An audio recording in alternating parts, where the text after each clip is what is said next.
Hey guys, welcome back to Market Curry. I am Shikhar. And I'm Rahul. So we just wanted to take this opportunity to thank you before we get on with the Yeah. video for the support that you've shown for the past couple of videos that we have released. So at this point, when we're recording this episode, we are about to touch 100 subscribers, and we are at 96. And one of our videos has already touched 1.3K now. So the support you've shown is really encouraging, and we also appreciate the feedback that we've received. Yeah, about the audio, about the video. So we've tried to play along with the audio, and we hope that the audio is fixed right now. We're also doing something with the lights, so Yes, let's see how the content we're differs. trying, we're exploring, we're experimenting with our things. So we Yes. hope the audio is better now. So getting on with the video, Rahul. Yeah, so let's talk about Shikhar now.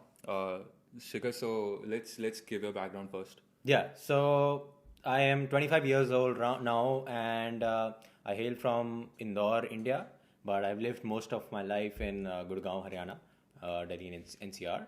I did my schooling from Gurgaon itself, Heritage School Gurgaon. Post that, I went on to pursue my undergrad bachelor's in commerce honors from Delhi University, Shahid Bhagat Singh College, and I got a campus placement as an analyst with KPMG India in governance and risk compliance services, that is in the risk advisory domain.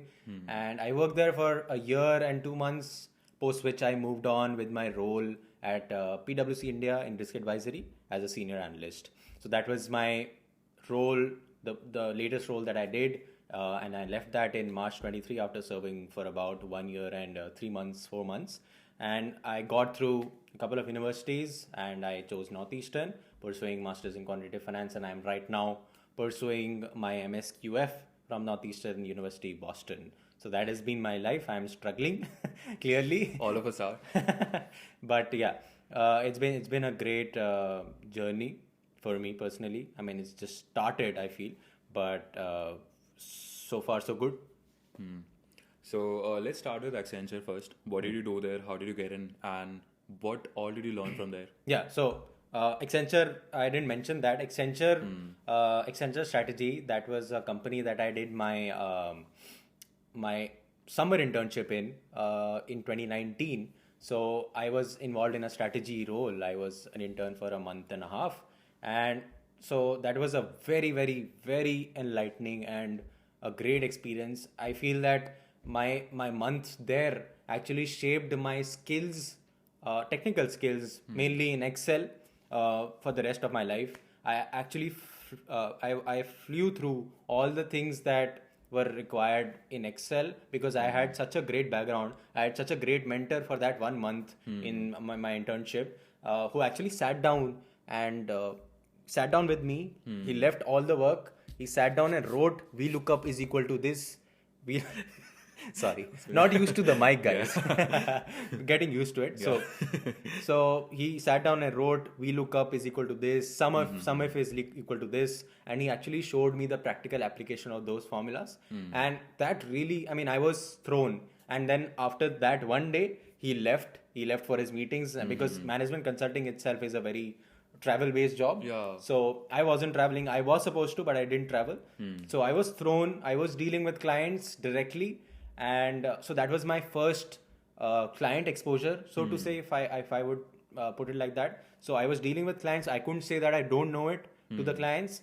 You don't know anything, but you have to do the work. So I had to struggle. I had to find my way out, and that was a great learning experience. I did an average job, of course, because I didn't know anything at that point. But that really shaped my life from then on. From then on. So what you were working there as a strategy intern, right? Strategy intern. What does a strategy intern do? So what does a management consultant do? They drive businesses of their clients, right? So anything involving sales, or so suppose I had a client which was mainly dealing in agricultural crops. They had their own crop manufacturing plants, and So all the farmers you were working with. So no, so not the farmers, but the clients were distributors, sales distributors. Okay. Right. So we had to channel those the crops, the crop yields and everything, channeling the products to the farmers, managing the sales distributors and mapping the sales into a proper repository of where things have gone. And this company was all over India, so they had a huge network. So I think I worked on around 150 plus territories all over India. So, and I was directly dealing with their auditor. So I was getting in data, I was analyzing them, representing, mapping, and talking to the clients, and I was introduced to them. I spoke to them on calls as well. So I mean, for a 18, 19-year-old, that was a huge learning experience. Although it wasn't flowery that I was doing these meetings, I was traveling here and there, which is normally a management consultant job. It's a good start. But it was a great start for me, and that really fueled my journey ahead. So, do you think Accenture got a locational advantage because all the agricultural thing that happens in India, it's mostly from Punjab and Haryana? Not mostly, but a very big chunk of it. I don't think Accenture is a multinational consulting firm, and that the company that I'm talking about is also a national firm that produces all these the pesticides and all the crop products that the farmers use. Okay, understood. Right. So they were got in as a consultant, Accenture, and they were given the responsibility to drive the businesses and try to find synergies in whatever is better for the company. So in that sense, it doesn't matter what the location was. Of course, being in Delhi NCR, you are prone to get better opportunities. We here in US, if you're living in Boston, New York, you're expected to get more opportunities. Not anymore. Yeah. But I mean, most of the people go to either New York or Boston or the West Coast, thinking that it's a very good location advantage. I think that makes a lot of sense. So you said data analysis is a very big part. So what skills do you use to analyze the data? So I mean, if I talk about KPMG, I didn't use a whole lot of tools apart from Excel. Accenture or KPMG? Accenture was an internship, so it was only a month. Yeah, that's about in the internship. What skills did you use? As I said, I mean, I barely had any skills. Yeah. I was getting into the third year of my college. So I was just 18, 19. At that point, I did not possess any skills, but I just had the willingness to work hard. Okay. And my communication skills, which I honed throughout my school life and the college life. So that was something that actually helped me leverage the experience that I could have not got if I didn't have those communication skills, right? So I use mainly Excel, PowerPoint, and not anything more apart from that as far as I remember. So I and Sikar also talked to a girl who did her bachelor's from the US. She also mentioned the same thing, like when you're in your undergrad, just focus on your communication skills a lot. Correct. Because as Shikhar also mentioned, it really helps you somewhere because, of course, all of us can be very smart, but how well do you present yourself to the recruiter or the hiring manager? Right. That matters a lot. So focus on your communication skills a lot. I completely agree. I mean, I remember one of the professors speaking to all of us and saying that if AI replaces things, your jobs or anything that you're technically capable of, the one thing that is a distinguishing factor that AI can't have is your soft skills. Yeah. Those soft skills will be there with you forever. And if you're good at speaking, or if you're good at teamwork, or if you're good at taking initiative, hone that so much that you're actually above the average population. Yeah. Try to be above the average population. I think the key is to be very, very dynamic at whatever you're doing. Correct. And so now let's move to your Big Four experience. First, you worked in KPMG, right? Correct. So let's talk about it. Yeah. So again, sea of unknown. I was thrown in it. I joined in COVID era. I joined in the COVID era. So I joined in October 2020 when everything was shut. Client places were not open. Okay. But I was involved in the automotive industry at that time. My clients were in the automotive industry and their plants were working at almost 75-80% capacity. Who were your clients? I don't think I can reveal them. Okay. But yeah, I mean, they were major automobile manufacturers. So if you understand what an OEM is, OEM is an original equipment manufacturer. Okay. So I dealt with not a lot because it was just 1 year, but I dealt with quite a few automobile manufacturers. So on that front, right when I started off, within 15 days, I was working till 1 a.m. Okay. Waking up at 4 to manage another project. Right in the first 15 days. 15-20 days, I was working till 1 a.m. Oh.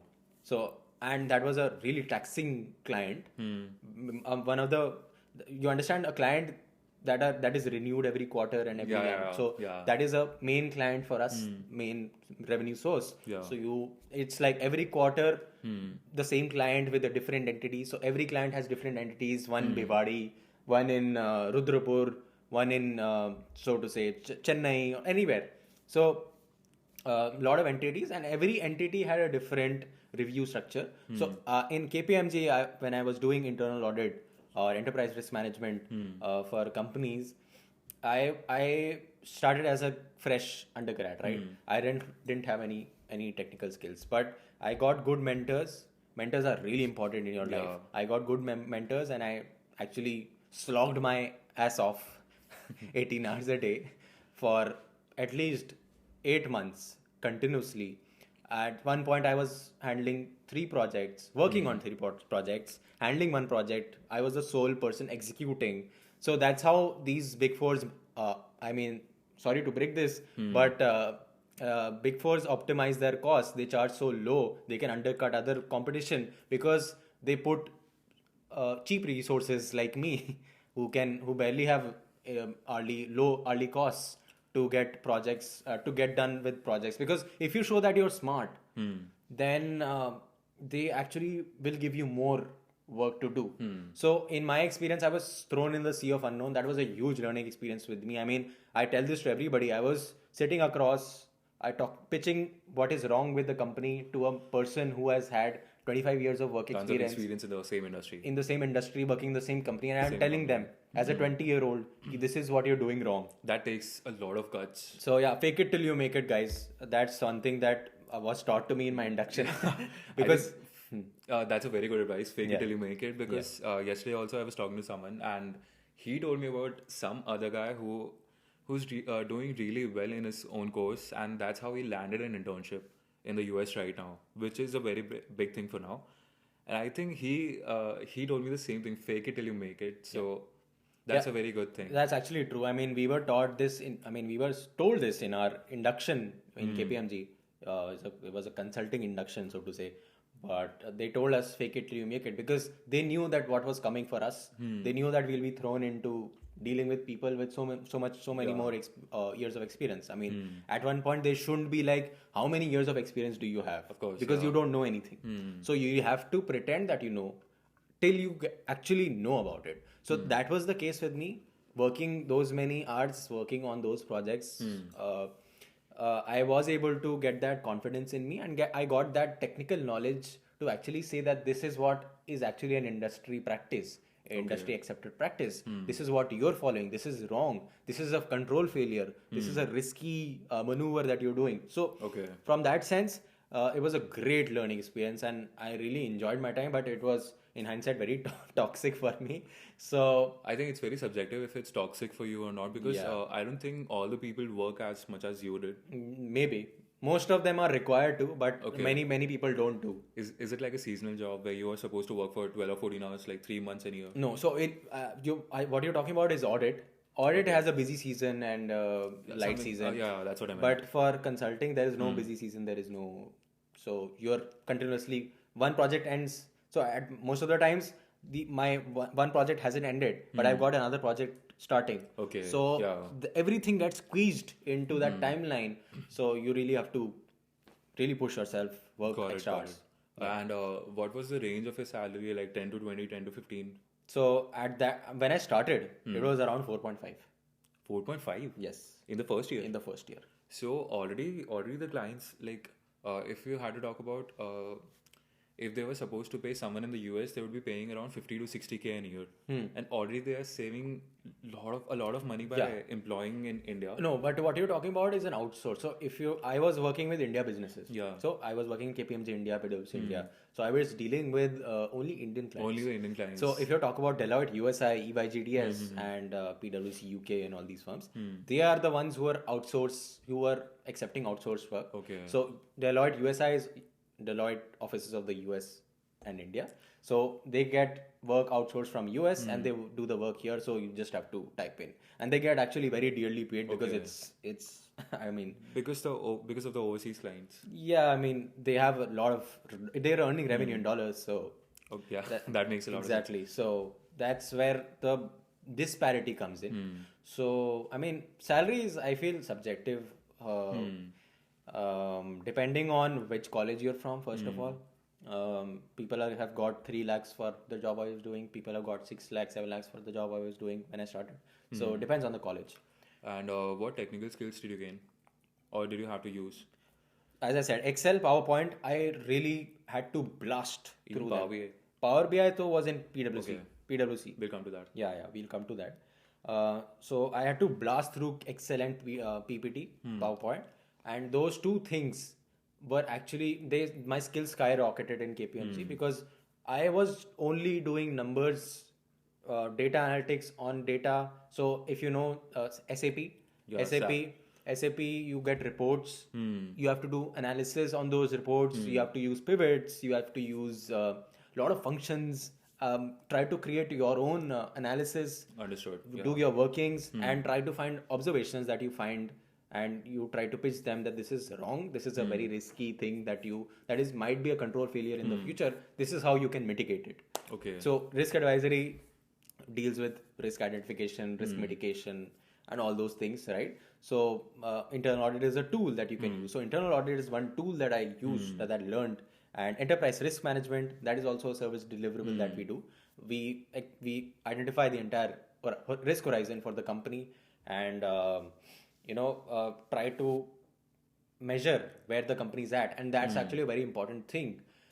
Because that is published in the company's annual report, because the company that I was working with was listed. It was a listed company.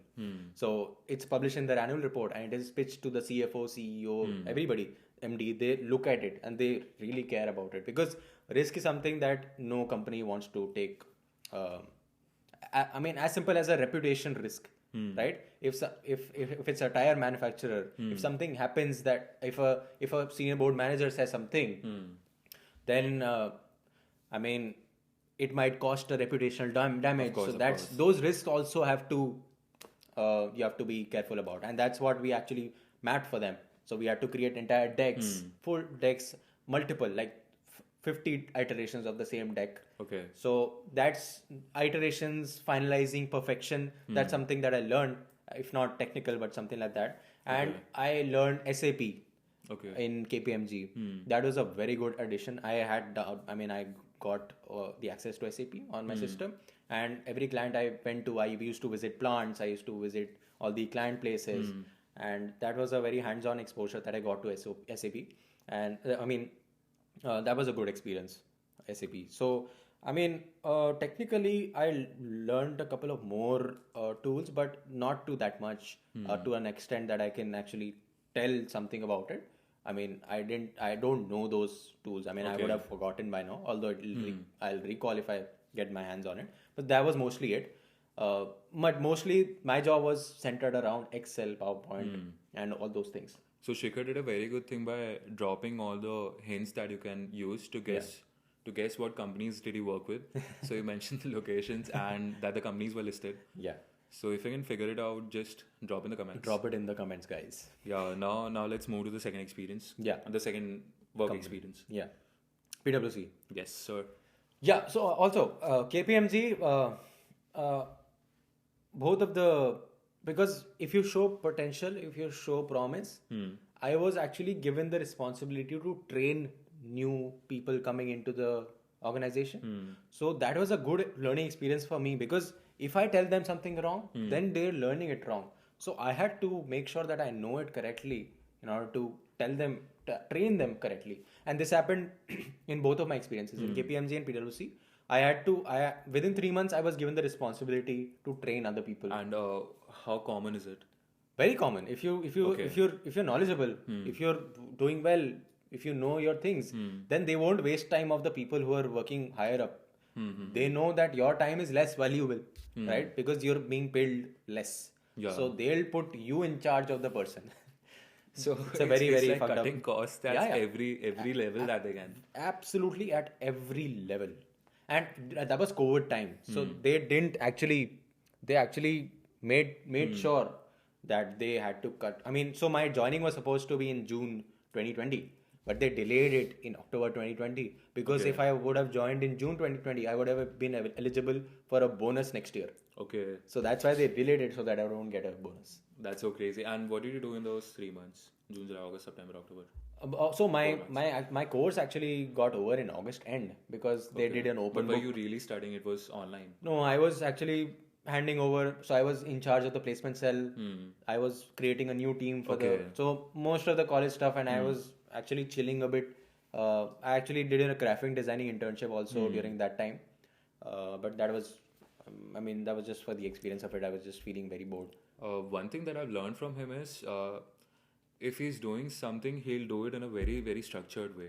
So he's saying, if you talk to a lot of people who were graduating during the times of COVID, they would have just wasted their time. But this guy, he knew what he wanted to do and he had a structure in his mind.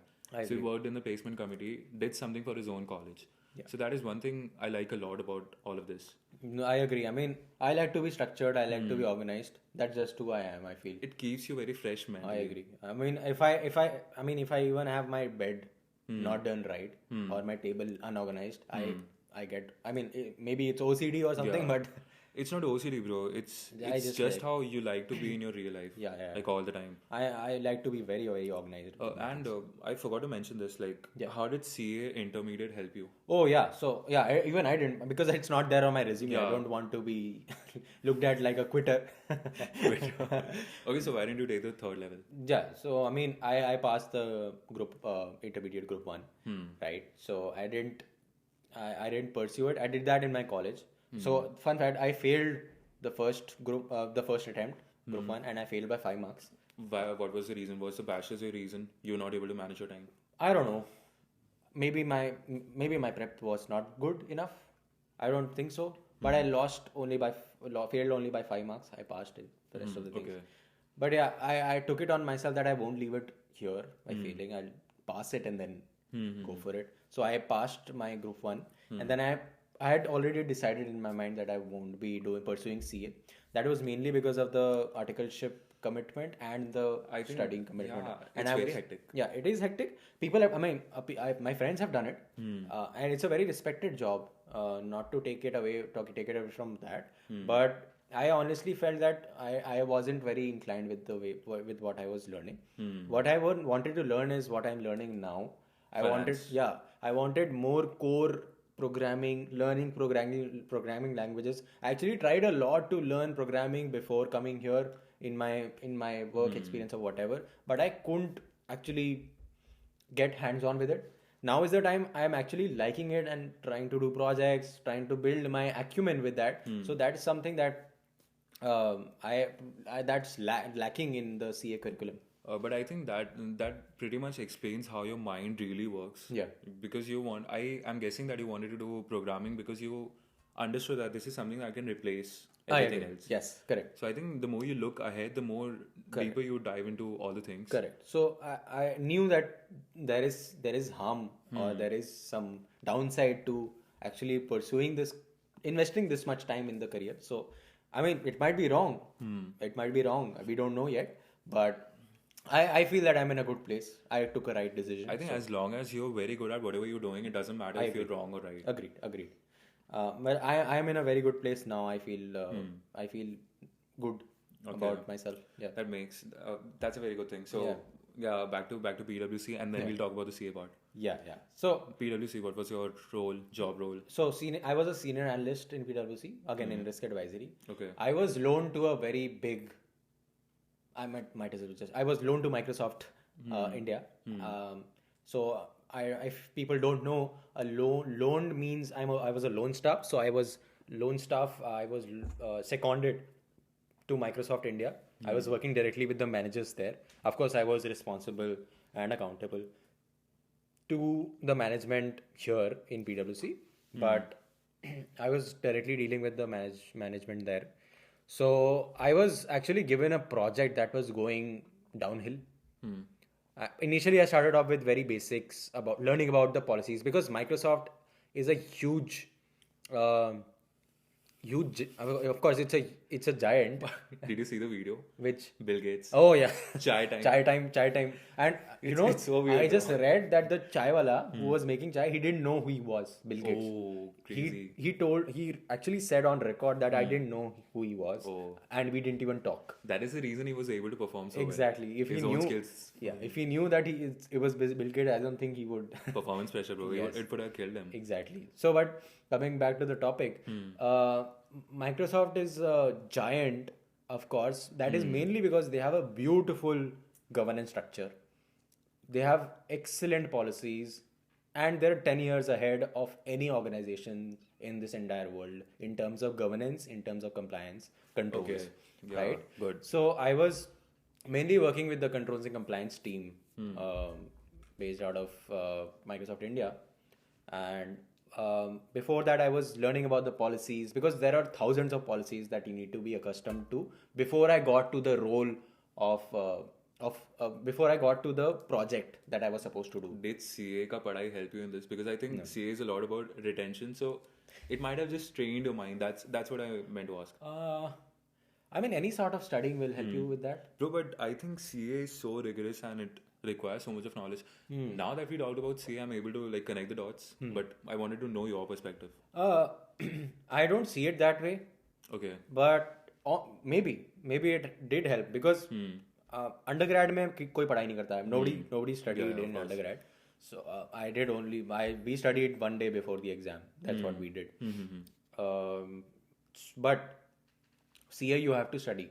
So maybe initially the first attempt that I gave, which I failed, wasn't up to the mark in terms of preparation, right? So next one I actually tried to study well, and I feel that maybe the knack came to study. So initially in PwC, I was able to get hands-on with the processes, everything, and actually within 2 months again I was given the chance to train a new resource for the other project that I was doing. And finally in February 2022 rather, I was given the charge of the project that I will do. Oh, that's so good. Yeah, February 2022 onwards, I was given the charge, and the other person who wasn't performing too well, unfortunately, he was taken off the project. Don't worry, he won't look at it. He doesn't care. Okay, good. He doesn't care. He didn't care about his work also. So I was given the charge, and then I actually had to turn it around in a way. I actually worked hard. Now I'll come to the later part of my work experience, which was actually a huge learning experience for me. But initially, I really worked hard. I was doing a lot of stuff. I was making sure, and the stakeholders that I was dealing with there were the toughest stakeholders that I've ever seen in my life till the date. It was not easy at all. So their strategy was, if something goes wrong, even a little thing goes wrong, their escalation was to the director and partner. For people who don't know, that's a huge thing. If they bypass the manager as well, if they reach out to you before reaching out to the manager, that's a good thing. But if they don't do that, that's also fine. They reach out to the manager. But they had a habit of reaching out to the director and the partner directly, escalating to that level, which is a severe thing. You? No. They did not know you. No. They didn't know who was working at it.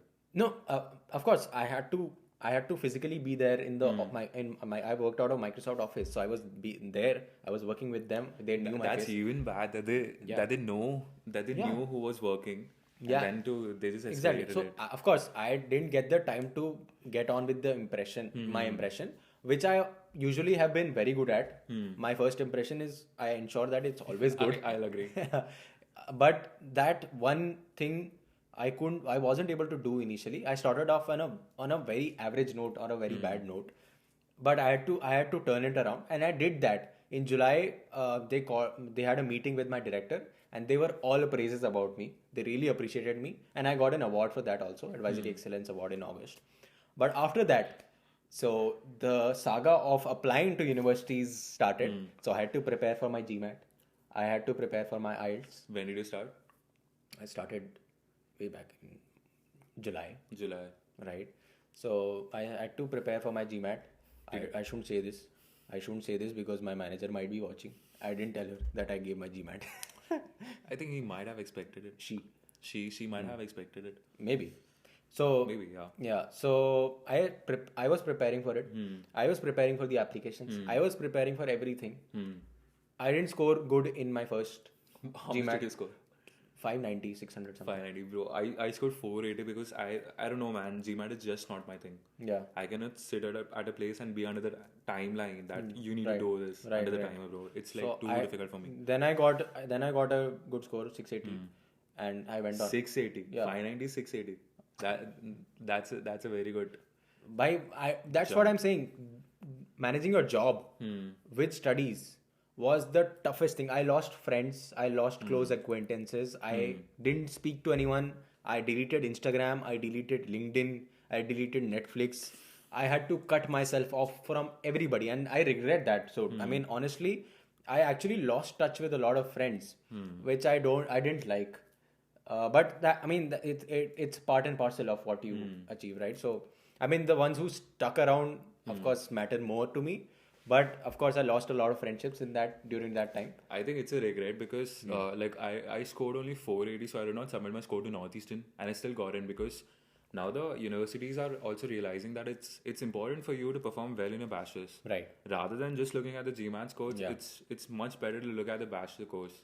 Yeah, I mean the GPA. Of course, depends on the college that you're applying to. So GMAT is a mandatory requirement in a lot of colleges. But during COVID, only a lot of universities just waived it off. Yeah, the GMAT test, I agree. Which was very beneficial for me. Yeah.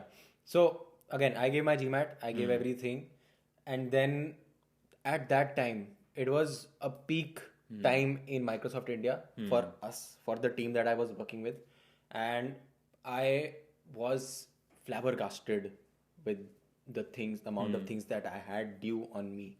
I was pressurized. I wasn't able to cope with things. My performance declined like this because I wasn't committed. I wasn't committed to the job. I was unfair to the job because my focus was somewhere else. Makes right? sense. So that's a learning that I got. I mean, I understand that it was for my betterment, and I actually left the job because I felt that I was doing justice to. If I'm being paid, I should do justice to my job. Although it's not like that I wasn't working. I was working hard. I was working 15 hours, 16 hours a day during that time. But I still felt that things were gone down. I mean, it was at an all-time low. So I was like, yeah, fuck it. I'll just drop in my papers. But I think when it comes to corporates and working in a job, I think it's more important to look at the legal aspect. So, I mean, on paper, Shikhar was supposed to work only for 8 hours a day. Yeah. During all his entire role at the place. And already you were working for like 15 or 16 hours. So I think you balanced it out pretty well. Yeah, I mean, it was a happy decision for me because I was relieved. Honestly, I was itching to quit it because I wasn't doing justice to it. Right? I wasn't. I of course learned Power BI while during my time at PwC. I learned of course I learned Microsoft SharePoint, Microsoft Access, Microsoft Word. No, all these things I already knew, but I actually learned how to create a microsite, a Microsoft SharePoint, Power Apps using those things because Microsoft. I actually tested a lot of features.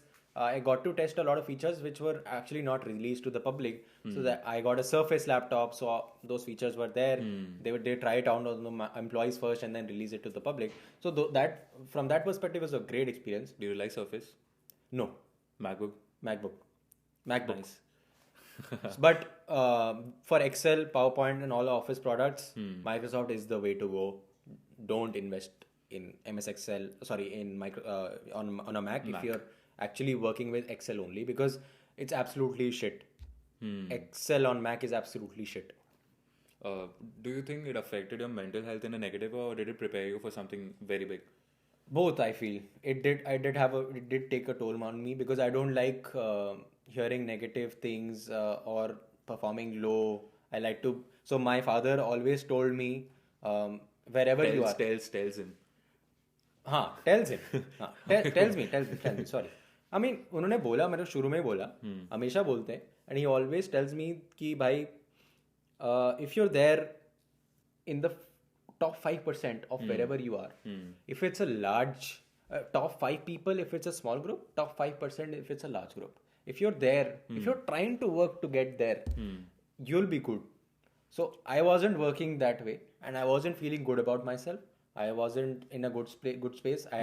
As I said, I lost touch with a lot of friends. I lost touch with, I wasn't chilling. I was just focused on what I'm supposed to do. I was stressed about everything. I wasn't in a happy mood anytime. I was always stressed, always having a frowny face. That's not me. I'm sure you would have realized. I've never seen him like that. Yeah, I was always like that for those 4-5 months, and then I realized that it's taking a toll on me. I spoke to my father, I spoke to my mom, I spoke to my family, and I said I'm taking this decision. I'm putting in my papers. I put in my resignation in January end. Okay, and your notice period was 2 months. So I ended in March 23, and on 17th March I got my offer from Northeastern. Oh, crazy! Yeah. After you quit, you got the offer. After I put in my papers, because I had already gotten a couple of offers from universities in UK, which I didn't want to go because of Europe. UK.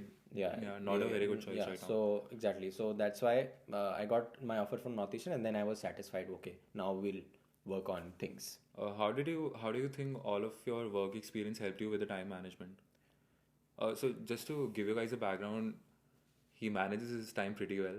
He's doing everything, and you're excelling at everything you do. So that's I think it's more important to ask, where did you get this from? I feel that I've been doing this for a lot of time. I during my school time, I used to do these many things: music, leadership positions, academics, sports. I was in teams, I was in music bands, I was in leadership positions, everywhere. I tried to put in my foot everywhere I could possibly. If there is an opportunity, I will take it. Along with CA, everything. No, this is I'm talking about my school. School say I got this habit, and I give this credit to my school. School helped me manage my time. Then after that, it was just learning more things and adding on to that, because I had got a very strong base about managing my time, organizing things for myself. And I did that in college. I worked my way up to president of placement cell, chief coordinator at Commerce Association. Then during my work experience, I actually took a lot of initiative. I knew when to do X and when to do Y, and trying to ensure timeline XY timeline completion, accurate completion, and efficient completion of work. So that's something that I learned over time. It wasn't overnight. It took years. But at this point, I feel all my experiences have counted towards whatever little bit I can manage my time. And how do you keep yourself motivated? Because I think it's very important if you want to manage your time well. I agree.